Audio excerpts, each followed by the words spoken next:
Amigos, bienvenidos. Esto es Honestamente, programa número 108. Este es un programa especial porque queremos asomarnos a 7 palabras claves en el pontificado del Papa Francisco. 7 palabras que le hemos escuchado con frecuencia, que creo que son un mensaje muy actual para la Iglesia, pero que también se pueden interpretar de una manera incompleta, de una manera incorrecta, como sucede también con las palabras de la Biblia, como sucede con las palabras de otros papas. Es decir, esto no es la excepción. ¿Cuáles son esas 7 palabras? Son palabras que indudablemente van a sonar muy familiares para aquellos de ustedes que han seguido el pontificado de Francisco. Primero tenemos la palabra escuchar, luego acoger, discernir, acompañar, servir, contagiar y alegrarse. Creo que esas 7 palabras están en documentos, homilías, entrevistas, documentos oficiales como pueden ser cartas apostólicas, estos otros documentos que también tiene la Santa Sede que se llaman los motu proprio. Motu proprio quiere decir como una especie de decreto que saca el Papa. Entonces miremos por qué estos verbos son tan necesarios, por qué son tan importantes, pero también por qué puede suceder que se interpreten de una manera incorrecta. Empezamos por el verbo escuchar. ¿Por qué este verbo es fundamental? Escuchar es importante porque la palabra de Dios nos muestra que esta es una de las características del Dios verdadero. Citemos 2 ejemplos, uno del Antiguo Testamento, otro del Nuevo. En el Antiguo Testamento, por allá en el libro del Éxodo, encontramos que Dios le dice a Moisés: he escuchado el clamor de mi pueblo. Y a partir de esa escucha, la escucha del dolor del pueblo, se va a desarrollar toda la gesta propia del Éxodo. En el Nuevo Testamento, un pasaje que yo creo que a muchos nos impacta, es lo que sucede con un ciego llamado Bartimeo, el hijo de Timeo. Este ciego gritaba: Jesús, hijo de David, ten compasión de mí. Y la gente le decía que se callara, pero nos cuentan los evangelios que él gritaba más fuerte, él necesitaba ser escuchado. Y su voz llegó a los oídos, su voz llegó al corazón de Jesús, y entonces Jesús dijo: tráiganlo, y cuando lo tuvo cerca le preguntó: ¿qué quieres que haga por ti? Y un hermoso milagro sucedió. Es decir, una voz que se quiere hacer oír y un corazón, el corazón de Cristo, que quiere escuchar. Yo creo que a imagen de Cristo, la Iglesia entera tiene un auténtico compromiso de escucha. Nosotros tenemos que preguntarnos quiénes son esos que, como el pueblo de Israel en el Éxodo o como Bartimeo en el Evangelio, quieren ser escuchados porque la están pasando mal, porque están sufriendo, porque han sido marginados. La falta de escucha es propia de aquel o aquellos que consideran que ya lo tienen todo claro. Aquellos que consideran que ya todo está estudiado, definido, ya todo tiene su lugar y por consiguiente no es necesario oír más. Por supuesto, esta actitud de dureza, esta actitud que es contraria a lo que nos muestra Cristo, tiene grandes repercusiones porque poco a poco nos vamos volviendo, si seguimos ese camino, nos vamos volviendo en la Iglesia como una cámara de eco donde repetimos simplemente unas palabras y repetimos seguramente elogios para nosotros mismos. ¿Cuál es el peligro de la escucha? Pues en sí misma la escucha no es mala. El problema está cuando a la escucha le falta el discernimiento, porque también hay quienes pueden utilizar la escucha para imponer sus opiniones. Por ejemplo, esa es una de las preocupaciones que tenemos con el sínodo de la sinodalidad. La preocupación es que algunas personas, algunos grupos, pues a base de repetir y repetir sus mismos temas, pues llegan en cierto sentido a manipular, podríamos decir, llegan a manipular la escucha, cosa que en sí misma pues es muy triste, es muy repugnante. De hecho, en una carta que el Papa Francisco envió recientemente a un grupo de fieles en Alemania, les decía eso, hablando de cómo la iglesia tiene el riesgo de volverse únicamente, no la iglesia, sino ciertos grupos en la iglesia pueden manipular la escucha manteniendo siempre unos mismos temas, repitiendo unos mismos temas. Por ejemplo, queriendo cambiar la moral de la iglesia con respecto a la homosexualidad, a la práctica homosexual, o por ejemplo insistiendo machaconamente en el tema de la ordenación de mujeres. Y esa repetición incisiva es una especie de manipulación de la escucha, que en el fondo lo que quiere es imponer un punto de vista. En resumen, sí se necesita la escucha, sí tiene una base bíblica muy profunda, pero cuidado con las manipulaciones. En segundo lugar, otro verbo muy importante en el pontificado de Francisco es el verbo acoger. La iglesia está llamada a ser como un hospital de campaña en medio de las dificultades, los dolores, los combates que conoce el mundo. Es decir, la acogida es muy importante y se volvió famosa esa expresión del Papa cuando decía todos tienen que encontrar un lugar. Si nosotros lo pensamos, pues hay varios pasajes de los evangelios que van en esa línea. Por ejemplo, Cristo tiene esa parábola donde habla de que el reino de Dios es como una red que se lanza y recoge toda clase de peces. Y para que no quede duda de qué quiere decir toda clase de peces, pues abiertamente nos explica el Señor malos y buenos. Indudablemente el camino del reino de Dios pasa por esa red que se lanza y que no descarta a nadie. Todos tienen que encontrar un lugar.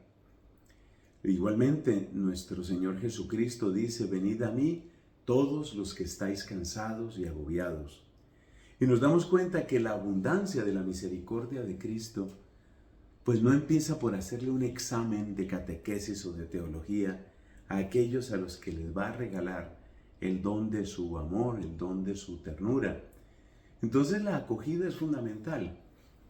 La falta de acogida, pues produce, por supuesto, el peor de los antitestimonios, porque la falta de acogida nos muestra el rostro de una iglesia que solo está interesada en conservar sus privilegios. Sin embargo, hay que tener cuidado, como con los otros verbos, porque hay que entender que la acogida es solamente el primer paso, solamente el primer paso. Es decir, acogemos, pero ese es solo el comienzo.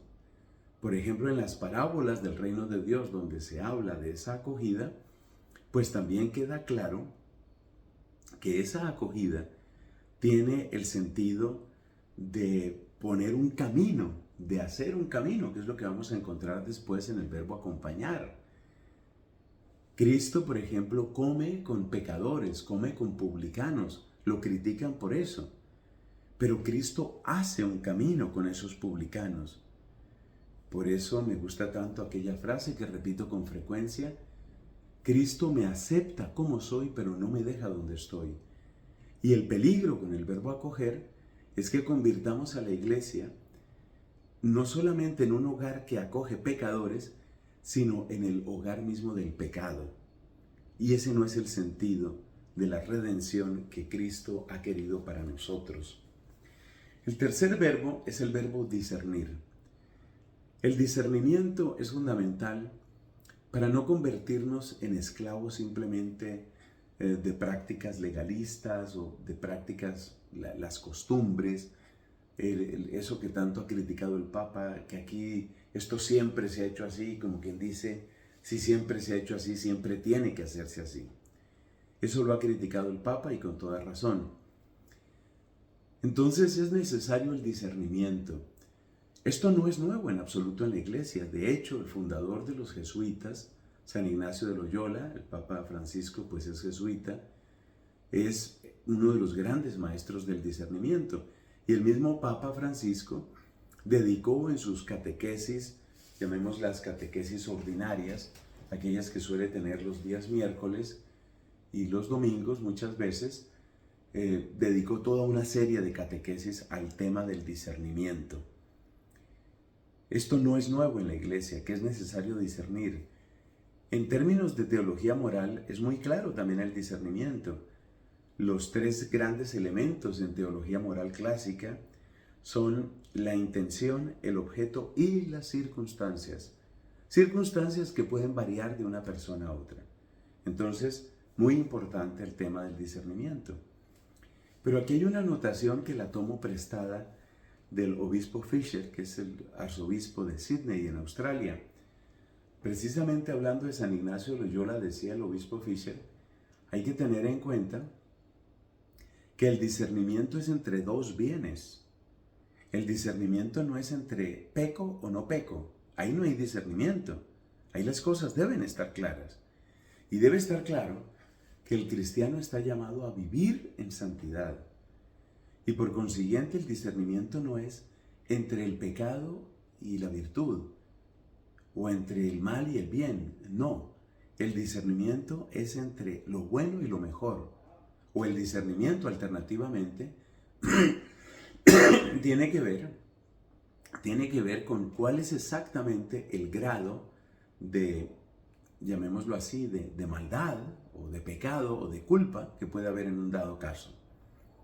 Entonces, hay una manipulación del discernimiento que termina desfigurando la moral de la Iglesia, convirtiéndola en lo que se llamaba en una época, y se puede seguir llamando, moral de situación, según la cual, pues finalmente nada es completamente bueno ni completamente malo, sino que en últimas caemos en aquello que denunció el Papa Benedicto y que se llama relativismo. Cuidado con esa deformación del discernimiento hasta convertirlo en una moral de situación.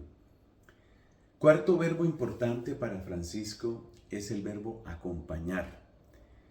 El verbo acompañar es absolutamente precioso porque nos muestra la pedagogía de Dios, nos muestra la paciencia de Dios, nos muestra la providencia de Dios. Quizás el pasaje bíblico donde más brilla esto del acompañamiento es en Lucas capítulo 24, en el caso de los discípulos de Maús, porque aquellos hombres que estaban frustrados, confundidos, estaban en derrota, pues van alejándose de Jerusalén, van alejándose del triunfo de Dios, que es la resurrección de Cristo, van alejándose de la comunidad. Y Cristo, con inmensa ternura, los acompaña y los va reconduciendo a la posibilidad de creer. El acompañamiento es en la Iglesia como la imagen viva, concreta, cotidiana, de cómo tenemos un Dios que hace camino con nosotros, que se ha hecho camino para nosotros. Y en ese sentido, el acompañamiento es la imagen de una iglesia que es madre y que es maestra. No maestra distante, que simplemente dice, hagan esto, hagan, sino una maestra que acompaña el proceso de los discípulos de Cristo para llevarlos a una plenitud que no es otra cosa sino la santidad. El acompañamiento es algo vital, sobre todo en estos tiempos de tanto egoísmo, de tanto aislamiento, de tantas personas que sienten que se hunden en medio de sus crisis existenciales, de sus crisis podemos llamarlas espirituales también. No por nada tenemos que recordar aquí el tema del suicidio. Hay una cantidad de personas que lamentablemente están llegando hasta esa decisión extrema. Entonces el acompañamiento es vital. Pero ¿cuál es el peligro del acompañamiento? El peligro del acompañamiento está en que transformemos el acompañamiento en complicidad. Algo así como yo estoy contigo, yo estoy contigo, yo estoy contigo, pero luego tú vives de cualquier manera. Y de nuevo aquella frase que ya cité antes, ¿no? Cristo me acepta como soy, no me deja donde estoy. Cristo acepta que Zaqueo es un publicano, pero lo acompaña, incluso yéndose a la casa de él, lo acompaña para que haga un proceso. Y ese proceso tiene la importantísima palabra conversión. Una palabra que, por lo menos para el gusto mío, yo quisiera escuchar con más frecuencia, tanto de boca de nuestro querido Papa Francisco, como en la predicación general de la Iglesia.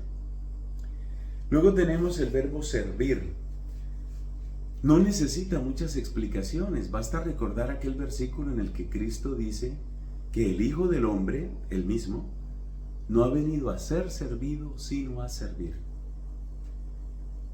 Y esa imagen del Cristo siervo está en la base de la más entrañable y primera cristología del Nuevo Testamento. Cristo es el santo siervo. El servir está también en la predicación de los apóstoles. Recordemos, por ejemplo, en Romanos 12 o también en la primera carta de Pedro. Tanto Pablo como Pedro nos están diciendo, mira, con lo que has recibido, con lo que Dios te ha dado, tú tienes una vocación de servicio. Tú tienes una responsabilidad de servir. Eso no lo podemos olvidar. Eso está en las entrañas mismas del Evangelio. Por consiguiente, la Iglesia ha de declararse servidora. ¿El peligro cuál es? El peligro es que ese servicio de la Iglesia hacia el mundo transforme a la Iglesia en discípula del mundo. Es decir, lleve a la Iglesia a la mundanización. Ese es un peligro real. Esa es una preocupación real que todos debemos tener. Que caigamos en una iglesia mundanizada porque como se declaró servidora, entonces teme contradecir al mundo. Y resulta que según el Evangelio y según lo muestra el mismo Cristo, el servicio que la iglesia tiene que prestar muchas veces consiste en contradecir. Cristo no dejó de ser servidor cuando estaba corrigiendo con tanta fuerza, exhortando con tanta fuerza, podríamos decir incluso en una tónica de dureza con, por ejemplo, los fariseos, los escribas, los sumos sacerdotes. Ahí Cristo también estaba sirviendo. Entonces no transformemos el servicio en una especie de pasividad o en la imagen de una iglesia discípula del mundo y mundanizada. El sexto verbo es el verbo contagiar. Muchas veces ha dicho el Papa Francisco que la fe se transmite por contagio. Y en un sentido contrario, es decir, complementario pero contrario, bastante polémico, ha dicho muchas veces el Papa, no se trata de proselitismo. Y ha hablado en contra del proselitismo. Es un concepto que yo creo que hay que saber entender. Porque hay un proselitismo que es el deseo de que muchos se encuentren con Cristo y de llevar a muchos a Cristo. Y por supuesto eso no puede ser reprobable. Por el contrario, yo creo que el proselitismo al que se refiere el Papa es a ese afán muchas veces marcado por la vanidad, ese afán de tener mucha gente para mi movimiento, mucha gente para mi grupo, mucha gente que me sigue a mí, mucha gente que obedece mis indicaciones. Es decir, yo creo que la palabra proselitismo, el Papa la está asociando con ese deseo que muchas veces es egolátrico y que es eclesiocéntrico, que se centra más en la iglesia que en el mismo Cristo, de acumular gente, de tener gente, de ser grandes, de ser fuertes en ese sentido. En oposición con esa idea, el Papa propone una evangelización fundamentalmente a través del testimonio y a través del contagio. Estas palabras no resultarán tan extrañas a quien esté familiarizado con las enseñanzas del Papa Benedicto, porque el Papa Benedicto nos hablaba de la fe como fruto de un encuentro. Es decir, yo creo que aquí hay una auténtica consonancia que seguramente le va a resultar un poco antipática a algunos, pero los hechos están ahí. ¿Y a qué me refiero? Pues a que lo que está proponiendo el Papa Francisco con el contagio, yo lo conecto con lo que proponía el Papa Benedicto sobre la evangelización como fruto de un encuentro. Tal vez lo que resulta un poco extraño es que el Papa Francisco le quite tanta importancia a la parte de la predicación, como si toda predicación, todo anuncio explícito de la fe necesariamente tiene que caer en ese proselitismo egolátrico, eclesiocentrista. Yo creo que ahí es donde probablemente hay como un malentendido que se ha ido propagando y que crea malestar en muchas personas, creo yo que con justificada razón. Bien entendido el contagio, pues es el contagio que brota de un corazón que está en llamas de amor por el Evangelio, un corazón que está profundamente convencido y que por eso resulta convincente. Que ese contagio tiene que darse únicamente en la corta distancia, algo así como solamente con la gente con la que yo viva. Yo creo que también hay un contagio que brota de la predicación, hay un contagio que brota de la palabra que se lanza como una red precisamente para atraer a muchos hacia Jesús. Entonces, la manera correcta, me parece a mí, de entender este contagio del que nos habla el Papa es: ocúpate de que tu corazón esté realmente ardiendo de amor por Cristo. Ocúpate de ser ante todo un testimonio creíble y busca que ese fuego sea tan sincero, sea tan auténtico que pueda atraer a muchas otras personas. Creo que ese es el sentido que tienen sus palabras. Y el peligro está en que interpretemos el contagio como una especie de negativa a la misión, como una especie de negativa a la obra explícita de evangelización, de predicación, de misión. Si lo entendemos de esa manera, yo creo que no estamos prestando un auténtico servicio al Evangelio. La última palabra es la palabra alegría o el alegrarse, algo que está muy de lleno en los documentos oficiales del Papa. Por ejemplo, el gozo del Evangelio, la alegría del amor, amoris laetitia significa eso. Es algo muy importante para él. Y tampoco esto necesita mucha presentación, porque tenemos Filipenses capítulo 4, donde el apóstol San Pablo nos muestra en tono de exhortación y de mandato que la alegría es propia de nosotros. Y en ese sentido, pues el Papa tiene modos incluso muy simpáticos de comunicarnos esta verdad de la alegría. Por ejemplo, cuando dice: nosotros no podemos pretender acercar el mundo a Dios si estamos todo el tiempo pues con una cara agria, ¿no? Si vivimos en una cuaresma perpetua, decía él en otra oportunidad. No escondas la alegría, no ahogues la alegría, que no llegue a tanto tu nivel de suspicacia y de sospecha, pues, que no des espacio a la alegría. La alegría es la expresión propia del que se ha encontrado con un bien. Esto nos lo enseña Santo Tomás de Aquino. Tal vez el peligro estaría, como siempre que se predica de la alegría, Tal vez el peligro estaría en que se nos olvidara cuáles son los motivos más profundos, los motivos más sinceros de alegría que debemos tener como cristianos. Y sobre todo, es un peligro que terminemos alegrándonos en el pecado. Esto está sucediendo. Por supuesto, no es lo que quiere el Papa, pero esto está sucediendo. A mí me resultan particularmente dolorosos esos momentos, esas escenas, esas fotos o videos donde la gente aplaude con júbilo porque por fin se puede abortar a cualquier momento del embarazo, hasta el momento del parto se puede abortar y la gente aplaude y celebra. Esa es una alegría tenebrosa, esa es una alegría que está marcada por el pecado. Y en ese sentido, pues hay cosas que van entrando en la iglesia. Esas fotos de parejas homosexuales felices recibiendo una bendición en contra de lo que ha enseñado la congregación, ahora Dicasterio para la Doctrina de la Fe. Ese tipo de cosas hacen mucho daño. Y por eso hay que preguntarnos en dónde está genuinamente nuestra alegría.